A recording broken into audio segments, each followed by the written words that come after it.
Welcome to True Drew Podcast, your source for all things Nancy Drew. I'm your host, Avery, and on this podcast, we'll discuss everything from the Nancy Drew books, to computer games, to movie adaptations, and TV shows. Nothing is off the table. So if you're a True Drew, you'll definitely want to tune in for this podcast.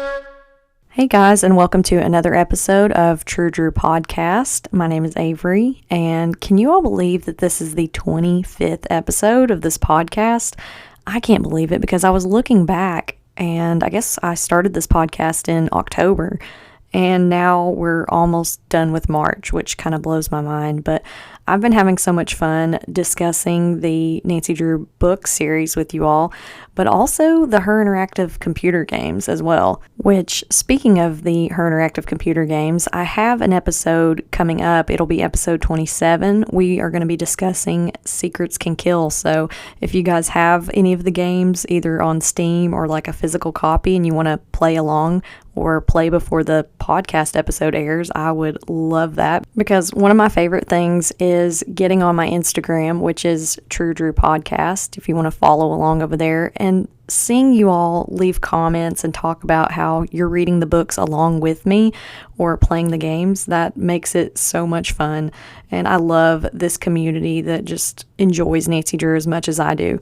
But right now, we're going to jump into The Clue in the Crumbling Wall, which is the 22nd book in the Nancy Drew series, the original Yellow Spines, and this book was published in 1945. When it comes to looking at the covers for this book, I actually really like these covers, and there's 3 in total, which if you ever want to see these before the podcast episode airs, I like to post these on my Instagram too. So for the first book cover for The Clue in the Crumbling Wall, we've got Nancy, Bess, and George, and I don't know why, but in some of these earlier books, they depict actually Bess as having more like reddish brown hair, unless that's supposed to be Nancy, but I'm thinking she's the blonde on the top right, but she's wearing a blue dress. George looks like, she kind of looks like part waitress, part meter maid, or almost kind of like a sailor. She's got this red dress and this matching little hat. It's kind of interesting, but they are pulling this little box out of this wall around this mansion, and there's 2 men on the other side of the wall who are digging and looking for this treasure. So there's a lot of action in this cover. Now, the second edition of this cover is very similar, and Nancy is the one pulling out the box, so I'm going to stand by that. I believe she is the blonde in the first cover, but Nancy's wearing a green dress, and we've got Bess and George kind of crouched beside her, and you can see the 2 men on the other side of the wall. They're actually really close and digging their chisels in and about to pull the box out on the other side. And this is very accurate. This holds true in the book as well. That whole scene was very suspenseful. And for the third and final cover, we have Nancy's disembodied head, which has kind of become the theme in the 60s and 70s revisions. And there's a green box kind of floating halfway in front of her, and we can see a man digging at this crumbling wall. But this cover, unlike the first 2, you can really see this mansion or this castle. And I don't know, as a kid, before I read this book, I thought, oh, maybe it takes place in Ireland or somewhere in Europe. But it doesn't. It takes place like right outside of River Heights, so there's a castle. Go figure. If there's another trope in Nancy Drew books that holds as constant as the boating accidents and the fact that Nancy and Carson's cases link up all the time, it would probably be the wealthy enigma, just this interesting man or woman who just has all this money and just owns this weird estate. I feel like that is in a lot of these books. Now, as far as rating these book covers goes, I would give these 5 magnifying glasses across the board, because it just really depicts the story well, and there's a lot of action, a lot of color in these covers. I really like these. Even the cover with Nancy's disembodied head, because I know I give those a bad rap sometimes, but I don't know, this one looks more interesting to me than some of the ones we've encountered.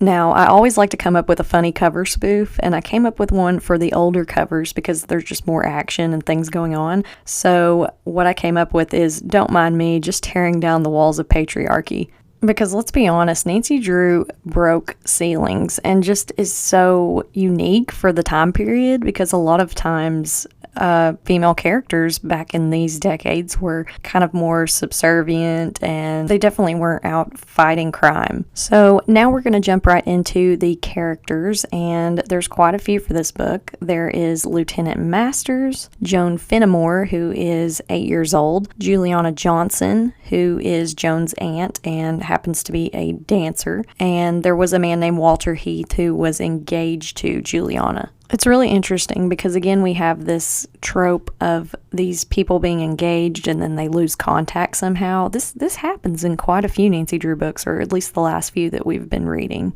As for some of the other characters, there is Boatswain Botswick Bumpleton. Like, try saying that 7 times fast, but his nickname is just Salty. And there is Daniel Hector, who is a lawyer and an executor of the Heath estate, which is the castle or mansion that we see in the book covers. And Emily Foster, who is a nurse, and Cobb Hooper / Teddy Hooper. So I've written up a synopsis of this book, and I'm just going to preface it by saying I didn't remember anything about this book. So it truly was like reading it for the first time, which a lot of these have been. There's only a few that really stick out to me, and I remember key plot points. But we'll go ahead and jump into the synopsis. Nancy comes home to see Hannah Gruen talking to a police officer, Lieutenant Masters, who says she could use Nancy's help on a case. Juliana Johnson, a well-known dancer who went missing years ago, has an inheritance set to expire in 3 weeks, which includes Heath Castle, a spooky estate outside of River Heights. The officer also mentions finding the woman could help Joan Fenimore, Juliana's 8-year-old niece, who has become quite the little criminal. As the policewoman leaves, Nancy notices their rosebushes have been stolen. It turns out Joan is the perpetrator. Nancy also purchases some clams from a man named Salty and finds a pearl, but it is stolen when someone snags her purse. She, Bess, and George go to explore Heath Castle, but before they can get far, their boat takes on water and another boat hits them. When the girls finally visit Heath Castle, they feel like someone is watching them. When Salty volunteers to take them to the Heath Button Factory downriver, Nancy sees 2 men, one who looks like the boat saboteur, and the other who looks like Daniel Hector, the lawyer who's supposed to be locating Juliana. There's an explosion, and Nancy begins to think the men are searching for something. She finds a note confirming something is hidden in the walls of Heath Castle. Nancy, Bess, and George explore the castle only to have the craziest experience and narrowly escape. Nancy is also followed by a man to her hotel, and he eavesdrops on her and Carson. Nancy later finds a chest in one of the castle walls with Bess and George, and then is able to locate Juliana Johnson, the dancer, who was living in solitude after a car wreck that left her crippled.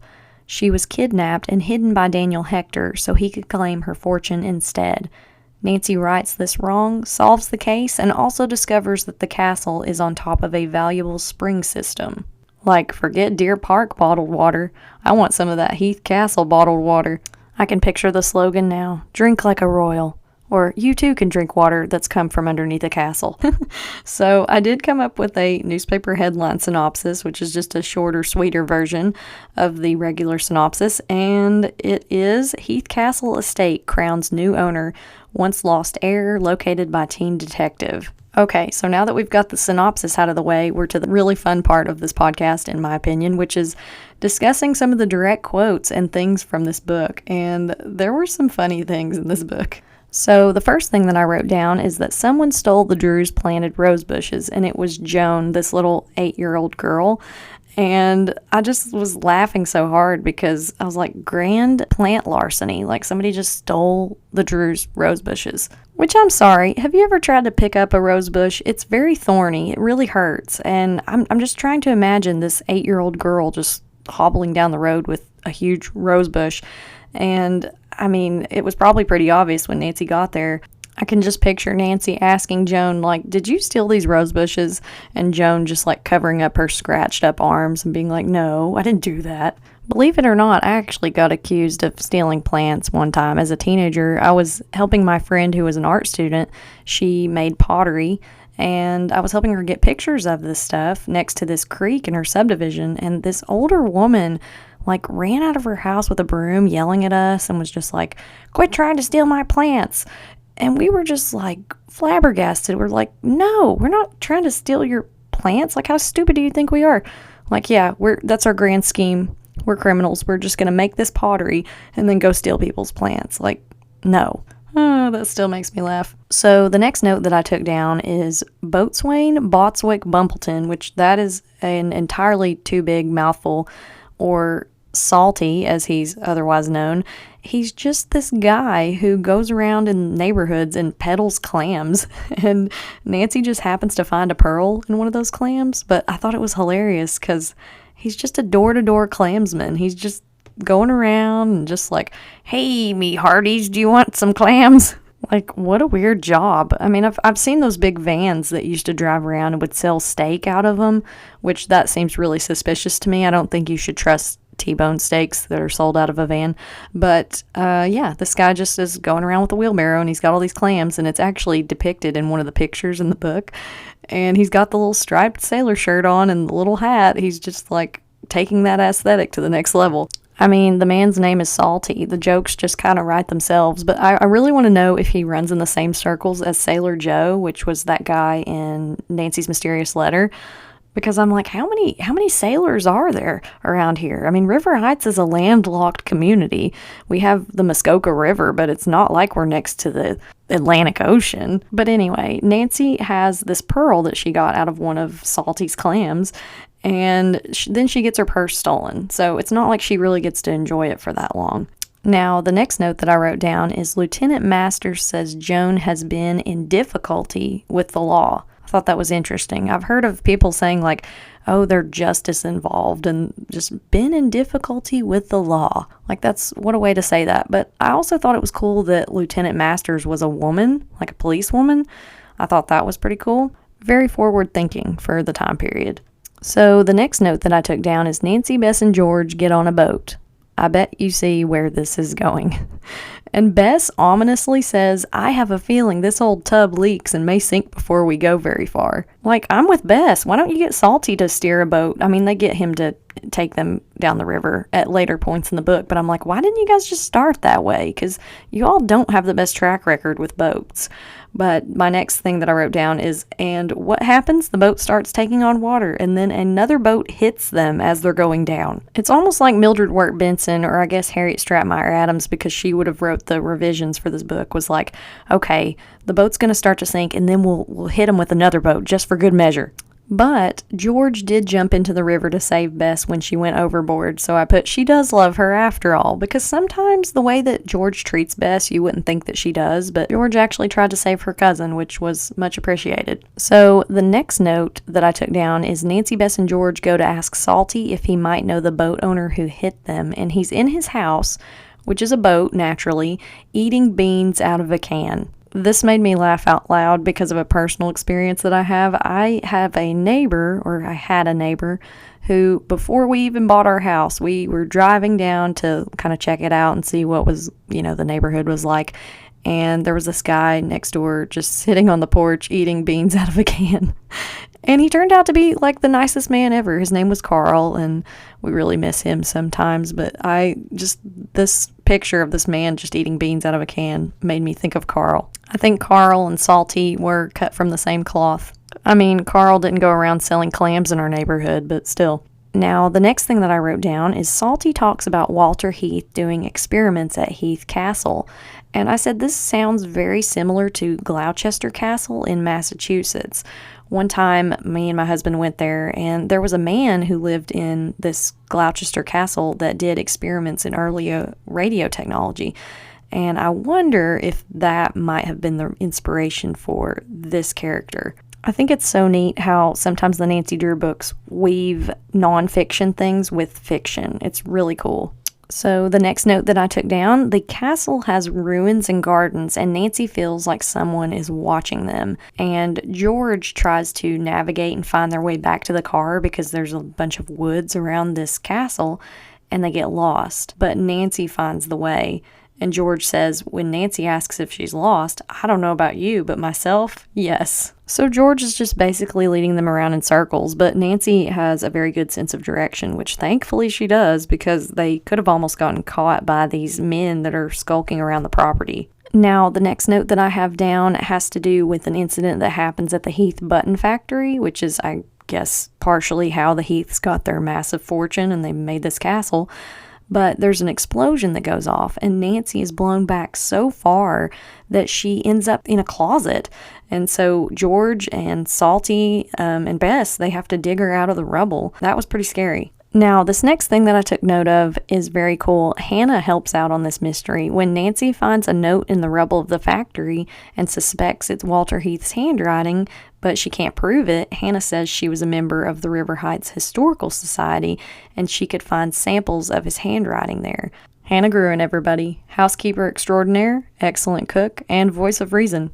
Now, this next part is hilarious. So, Nancy, Bess, and George go to explore the castle again, and there's these dogs that are guarding the place, and Nancy and George kind of befriend them, but Bess is terrified, so she stays in the car with their lunch. And George falls in a pond because she's a klutz, and Nancy suggests that George hide in the tool shed and lies her clothes out to dry. Does anyone else see where this is going? Like, this is a horrible idea. I'm sorry. Like, if I am ever out solving a mystery and I fall into a pond or get soaking wet, I am not going to take my clothes off and let them dry on a bank and hide in a tool shed. That doesn't sound like a good idea. I will have extra clothes packed, or I'll just suffer through because I'd rather be wet than naked. So yeah, George is naked in the tool shed, and meanwhile, Daniel Hector, the lawyer who is the executor of the Heath estate, pulls up and gets out of his car. So Bess sneaks into the back seat, which I thought that was very brave of her. Kind of brave and kind of stupid at the same time, but very brave and out of character for Bess to do. So basically we've got George hidden in the tool shed and naked, and we've got Bess in the back of a car. So cool. This mystery is going so well right now. So later, when Bess gets out of the car, the dogs tree her. They chase her up a tree, and then a boy steals George's clothes, and Nancy accidentally gets locked in the castle. So Bess is up in a tree, George has no clothes, and Nancy is locked in. And hours later, after Bess goes to get help, a creepy man comes in the castle, and Nancy is able to get out undetected. But this was such a chaotic scene. I was just like, oh my gosh, like, so much is going on. I have to say, I actually kind of felt bad for George for once. So the next note that I have down, Nancy gets a note from Ned while he's in South America, and it says her pulse quickens. So that was kind of interesting. Nancy gets excited about Ned writing to her, which, I mean, that is cool. That's pretty romantic, but I'm wondering why he's in South America. I mean, usually he's off selling insurance, so I don't think it has to do with that. So the next thing that I wrote down is Nancy, Bess, and George go back to Heath Castle. They go there repeatedly throughout the book, but they're trying to find this treasure that's left behind, and they hear these men hitting on the walls with pickaxes, and Nancy sees a box through a hole on their side of the wall, and she literally steals it out from under their noses. So that's the scene that's depicted on the cover of 2 of the books, but that scene was very tense. Now, this next note says, Nancy almost gets kidnapped from her own house, and she finds Hannah tied up and gagged. This was so scary, and the fact that they tied up Hannah Gruen, I was like, okay, fists are about to fly. If I find this person, like, nobody ties up Hannah and puts her in a corner. Also, I'm pretty sure this is the first time that Nancy's almost been kidnapped from her own home. She's been kidnapped several other places, but this was a pretty ballsy move from the criminals to just, like, come in her house and try and take her. Now, the final note that I took down is about Juliana, and she's the dancer that was in a car wreck and was crippled for the rest of her life, which that was really sad.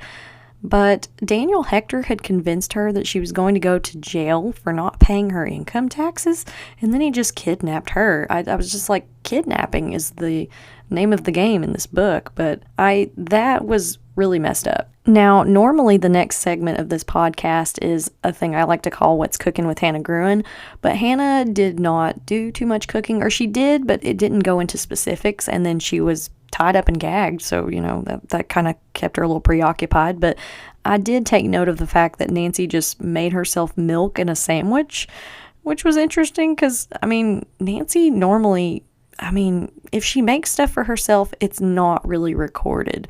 She made that cake in Shadow Ranch, but most of the time, Hannah is the one doing the cooking around the Drew home. Now, onto the part of this podcast episode that I like to call Add That to Your Resume.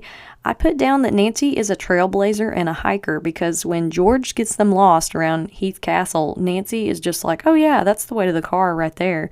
I mean, she was quiet for 30 minutes to an hour, and then finally she was like, okay, George, let me take the reins here. I also put down that Nancy is St. Francis. She's a protector of animals, and she's also very good with these dogs because they can sense Bess's fear, I guess, but they don't mind Nancy or George. But Nancy also protects the animals when the men are being real violent towards these dogs that they've left to protect the castle. But that was kind of cool. Now on to the things that I liked about the Crumbling Wall. I put down that the writing and the plot were really good on this one. I thought that this book really flowed really well. There were some funny bits to it, like Salty selling his clams and stuff, but this book made sense, whereas some of the previous books have not. And the second thing that I liked was some of those funny moments, like George, her clothes getting stolen and Bess getting treed by those dogs. There were some genuinely hilarious moments in this book. Now, the only thing that I didn't like about the Crumbling Wall was Hannah getting tied up and gagged. That was a line that was too far. I was like, no, we do not do that to Hannah Gruen, whether you're a criminal or not. But that was really the only complaint that I had about this book. And for the final book rating, I gave The Clue of the Crumbling Wall 4 magnifying glasses because I thought this was a really good book. It was really well rounded, the plot made sense, and I really appreciated the fact that we didn't have a lot of people running around with aliases and we figure out that someone we've been calling this name for half the book is actually this person. So that was much appreciated. So yeah, that concludes today's episode for The Clue and the Crumbling Wall. Next week's episode, we're going to be talking about the mystery of the tolling bell. And this book, I just prepare yourself because there's a lot. There's mentioning of little people in kind of derogatory ways, which is not very nice. And then there's also Paul Revere bells and Nancy's a waitress. There's a lot going on in this book. So I hope you all will tune in for next week's episode. Until next time. Thank you for listening to this episode of True Drew Podcast. If you'd like to stay up to date on the latest information and new episodes, our Instagram is True Drew Podcast. Or for general inquiries, you can email us at truedrewpodcast@gmail.com.